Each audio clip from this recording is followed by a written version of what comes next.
Mga kababayan, mga katambay, si Kamanong po. Kamusta po ang lahat? Nagbabalik po muli ang inyong katambay dito po sa Tambayan Mga Kabayan para po magkomento po sa inyo. Magandang umaga po, tanghali, hapon, gabi. Madaling araw po sa atin lahat saan man sulok ng ating bansa o saan man sulok sa mundo tayo naroon. Maingatan po tayo mga kababayan. Ito po, may update po sa atin ang ating Vice President tungkol po sa ating dating Pangulong Duterte.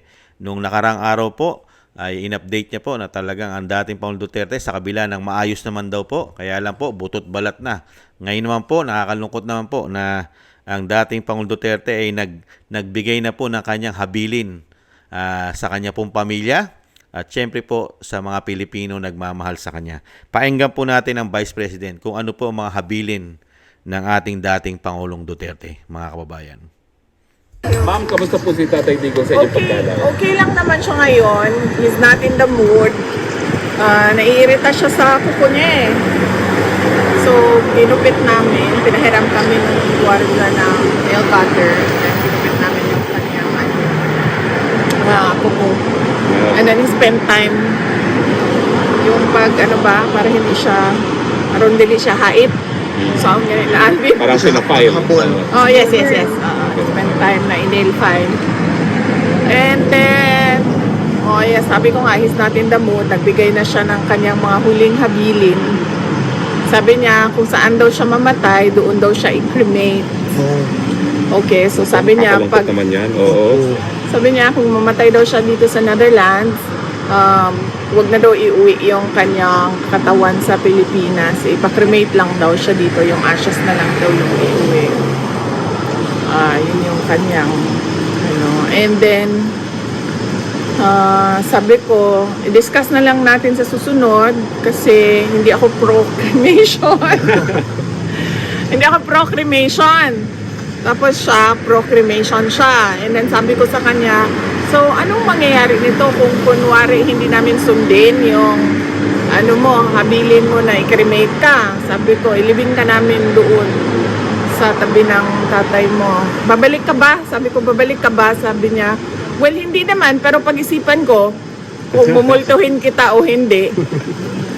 So, yun yung discussion ngayon. How did you feel po nung nagganyan si Tatay Digong? Kami, nalulungkot ngayon. Daming gusto na umiyak. Well, natural din naman na siguro yung sa 8 years old, no? Na mag-isip ng ganon. So, and mabuti na rin yun na alam natin lahat kung ano yung kanyang last wishes para magagawa yon kapag nangyari na. Are you prepared for that, Vice President? Ang objection ko lang is hindi nga ako pro-cremation. So, ang takot ko lang din is baka multuhin niya ako pag hindi sinunod yung kanyang habilin na magpa-cremate siya. So, yan.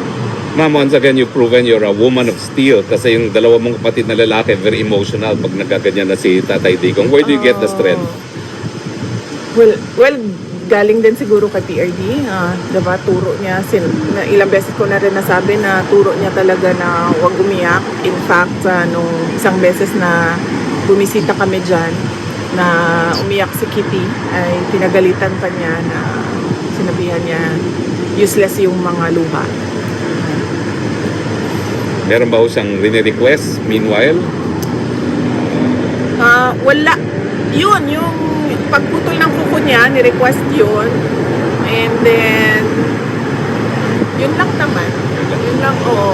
Yun lang yung request. Kanina, nag-request siya ng Coke Zero naman. Nabili niyo naman po doon? Yes, nabigay ko naman yung Coke Zero. But I think, kasi hindi na ata siya ina-allow ng Coke Zero. So, nagsisikreto siya doon sa visitors center. Oo, ng Coke Zero. Nasabi ma'am ni Ma'am Elizabeth na tinigil na lahat ng gamot. Is that because wala na siyang sakit or? Hindi ko alam kung anong ni Mama. Hindi ko alam kung anong napag-usapan nila ng mother ko. Hindi din namin napag-usapan din kasi kanina yung kanyang health. Pero sa nakita ko naman, hindi naman siya. Pumayak siya, sobrang payat lang talaga niya. Pero hindi naman Yan po mga tambay, mahaba pa po yan. Kaya lang po, nakakalungkot lang po marinig na siyempre po, expected na naman po natin yon dahil nga po sa edad nga rin po ng sa kalagayan ni dating Pangulong Duterte, malayo sa bansa, malayo sa Pilipinas, at siyempre po, malayo sa pamilya. At talagang makita lang niya po ang kanyang mahal sa buhay, yung bibisitahin lang po siya. Yung sinasabi ng Vice President na ilang beses lang sa isang linggo. At oras lang po, hindi naman po maghapon hanggang gabi ay makakasama niya ang kanyang pamilya. Kaya po, naghabili na po ang dating Pangulong Duterte at syempre po, nahandun pa rin po yung tapang. Yung sinabi nga po ng ng Vice President, ang turo sa kanya sa kanila ng kanilang ama ay useless lang kung dadaanin mo sa kalungkutan at sa pagluha ang problema, lalong-lalo ang sinasapit po nila ngayon. Hindi po ba? Kaya nga lang po, talagang nakakalungkot lang po na si dating Pangulong Duterte, wag naman po sana na doon siya mamatay sa Netherlands. Dahil po, ito po ang pinakamasakit na mangyayari po sa mga Pilipino. Sa atin po na nakaunawa, nakaintindi at nakita natin ang tama at ang mali. Kasi nakita po natin kung paano po ginawa nilang mali ang ginawa nilang paghuli, pag-aresto sa dating Pangulong Duterte at pagpapatapon. Dito sa tunay na naglingkod bayan, tunay na leader, at tunay na may pagmamahal sa mga Pilipino at sa Pilipinas. At hindi tayo nagpasakop ni inuman, katulad po nila ngayon, nagpapasakop po sila sa banyaga. Di po ba? Dahil po, ang lumilitis na po ngayon ay banyaga at pinatapon. At nakakalungkot lang po no, na sa dating Pangulong Duterte, tayo po talagang pinagdarasal po natin ang kanyang kalusugan, ang kanyang buhay, madugtungan, kaawaan po sana ng Panginoon na mabigyan pa siya ng kalakasan at mahabang buhay at makabalik pa po sa ating bansa. Siyempre, nakakalungkot lang po na ang dating Pangulong Duterte ay naghahabili na sa kanyang buhay. At kung siya naman daw po ay ipagpahingahin o mamatay dito sa Netherlands, ay huwag na daw po siyang iuwi na isang bangkay. Iuwi na lang daw po siya siya po ay nakremate na o nasunog na. Pero si Vice President ay hindi po siya panatiko o sinasabing against siya sa mga sunog o sa cremation. At mas gusto pa talaga ng Vice President yung sinasabing ililibing mo ng buo ang katawan ng iyong mahal sa buhay. Pero, sabi ng Vice President, kung hindi naman daw niya susundin ang hiling ng kanyang ama, baka naman daw po siya balikan at multuhin. Kaya nga naitanong pa at naibiro pa ng Vice President, kung hindi ko gagawin ito, tatay o daddy o ama, ang habilin mo, hindi mo ba ako babalikan? Pag-iisipan naman daw po ni dating Pangulong Duterte. Kaya nakakalungkot po na sa kabila po ng napakagandang paglilingkod at ibinangon po sa kahihiyan ng ating bansa noong mga panahon na tayo lugmok na lugmok, kahiyahiya, narco-politics, at talagang napakarami pong problema ng bansa, talagang nalutas niya, nabigyan niya ng solusyon ng ating bansa. Pero ang iginanti po ng sumunod na administrasyon ay ipatapon siya dahil po sa issue ng korupsyon. Ayaw po nilang mabatikos dahil sa issue ng korupsyon, issue ng pulburon, issue ng coke, issue ng tawas. At ganun din po ang issue na pumuputok doon sa asawa sa Amerika, sa Beverly Hills. Napakarami po nila kasing dapat pagtakpan. Kaya po ang dating Pangulong Duterte, ganyan po kasi kalakas na politiko at minamahal ng majority ng Pilipino, ay kailangan po talaga nila itong demolition job, mga kababayan. Pero sa kabila po nito, mga kababayan, may awa naman po ang Panginoon. Hindi naman po natutulog ang ating Panginoon. At ang kabutihan po ay lagi po yan nananaig, mga kababayan. At dito po sa nangyayari sa pamilya Duterte, sa dating Pangulong Duterte, ay sa tingin ko po naman, mga kababayan, ay darating po ang mga ilang panahon, darating po ang araw, wag naman po sana magtagal, ay makakalabas po ang dating Pangulong Duterte. Lalo-lalo po sa sitwasyon ngayon. Ang mata po ng buong mundo, ang mata ng karamihang leader ay nakatingin po sa ICC. Tinitingnan po nila ang galaw ng ICC kung paano po magpatakbo ang tinatawag na International Criminal Court. Tama po ba? Tinitingnan po kasi kung tumama o tama ang ginagawa ng ICC, lalong-lalo sa kanilang Rome of Statute.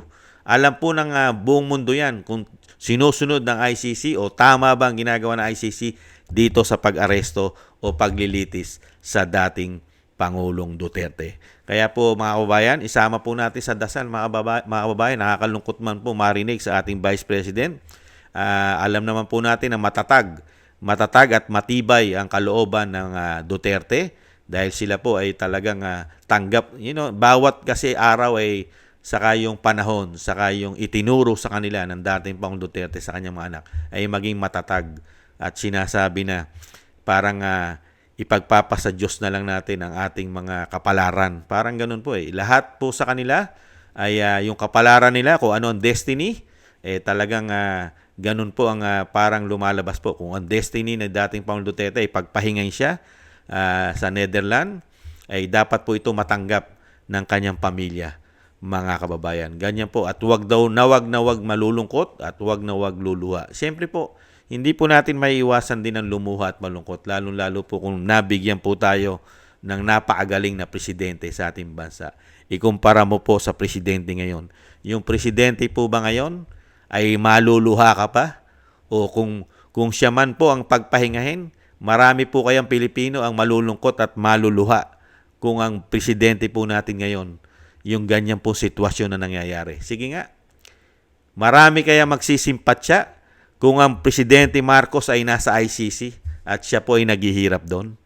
Ikumpara mo sa dating Pangulo na halos buong mundo na mayroong OFW ay majority nito ay nagdurusa at nagdaramdam, malungkot. Lalong-lalo po ang majority ng Pilipino sa ating bansa, sa Pilipinas. Hindi po ba? Tatagan lang po sana ng dating Pangulong Duterte. May awa po ang Panginoon at hindi naman po siya natutulog. At darating po at makakamtam din po at makukuha rin po ni dating Pangulong Duterte ang tamang hustisya na ang ginawa po kasi sa kanya ay talagang hindi po siya nakakakuha ng proseso o due process ng batas sa ating bansa.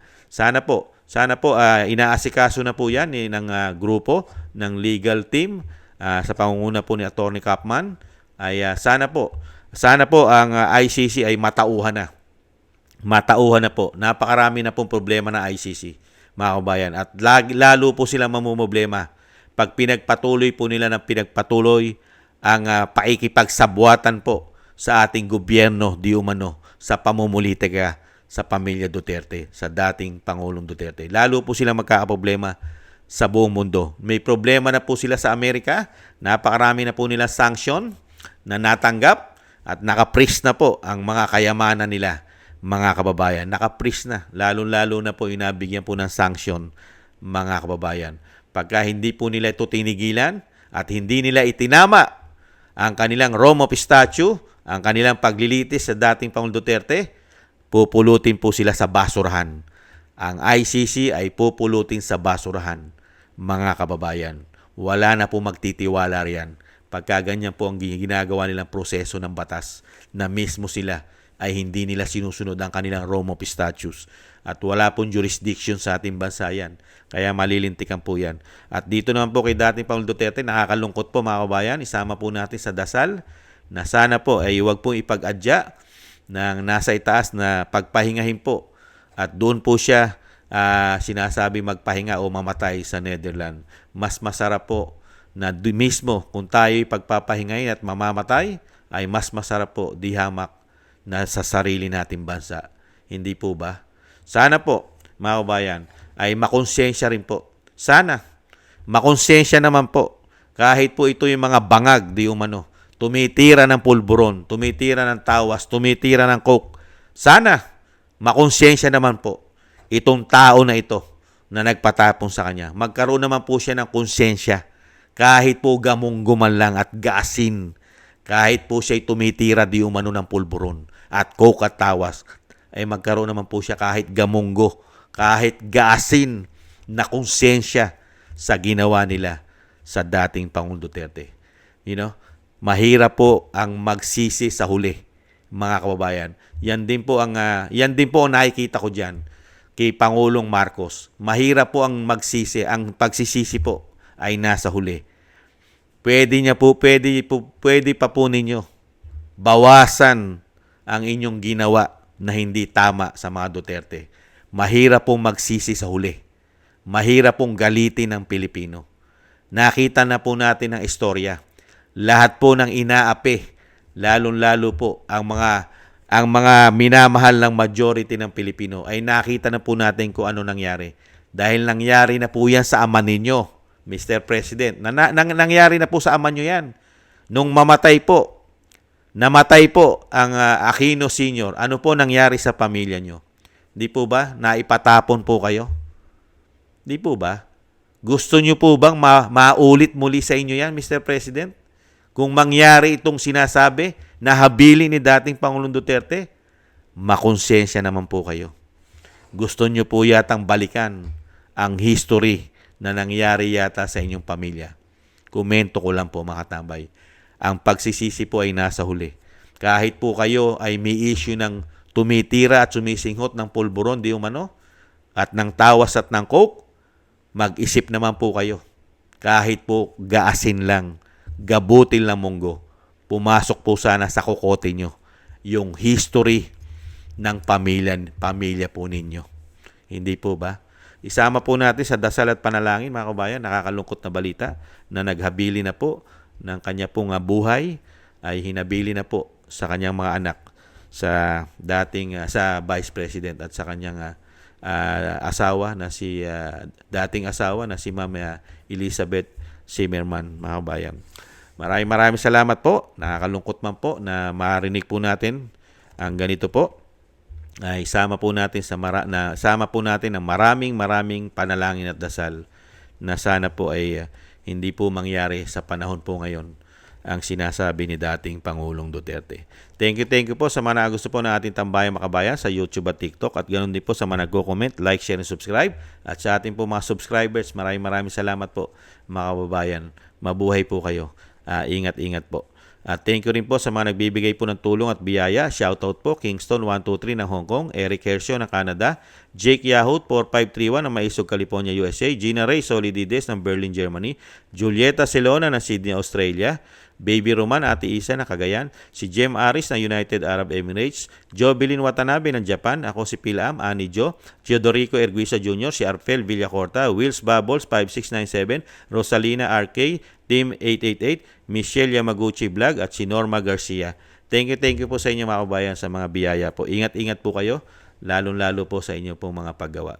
At muli po mga tambay, isama po natin sa panalangin mga kabayan, dasal na maingatan po at huwag po sana na ipag-adya yung mga habilin po ng dating Pangulong Duterte sa panahon po ngayon. Sana po makabalik po siya sa lalong mabilis sa ating bansa ng buhay, malakas, at madugtungan pa po ang kanyang buhay. Ingatan po sana ang dating Pangulong Duterte. Isama po natin sa dasal at ang pamilya Duterte. Maraming salamat po mga kabayan. Ingat po tayo. Sa muli po mga tambay, nakakalungkot man po, isama po natin sa ating mga dasal ang dating Pangulong Duterte. Paalam po muna. Bye-bye. Ingat po tayo.